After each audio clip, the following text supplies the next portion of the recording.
Olá, pessoal! Sejam todos muito bem-vindos ao canal de Química do professor Batista Castro. Hoje a gente vai resolver juntos um probleminha clássico de gases, sabe? Para entender de vez o que acontece com a pressão quando a gente mexe no volume. Estão prontos? Então, bora lá! Bom, o nosso desafio proposto é exatamente esse. Vamos pegar um exercício de gás e resolver ele juntinhos, passo a passo.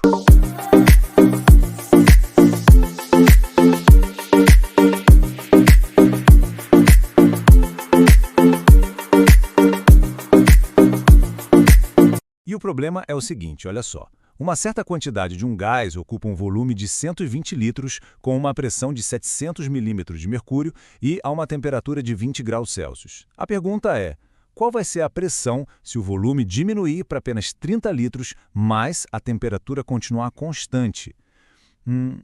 Então vamos analisar os dados. Sabe, para resolver qualquer problema de química, de física, o primeiro passo é sempre organizar a casa. Vamos separar tudo o que a gente sabe. Olha que legal essa tabela, a gente consegue ver tudo bem direitinho.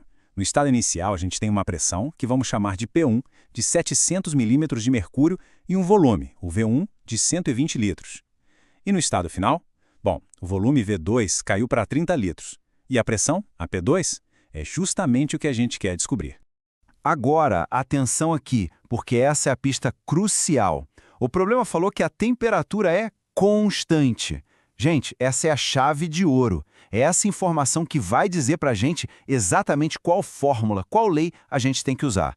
Beleza, já que a gente tem essa pista, vamos ver qual é a lei da transformação que se aplica aqui. A gente precisa achar a fórmula certa para resolver isso.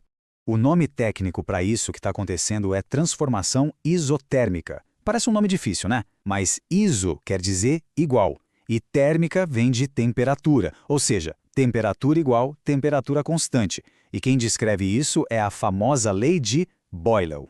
E a fórmula que a gente precisa é essa aqui, ó. P1V1 é igual a P2V2. Simples assim. O que ela diz é que, se a temperatura não muda, a pressão vezes o volume no início é igual à pressão vezes o volume no final. Uma formulinha super poderosa.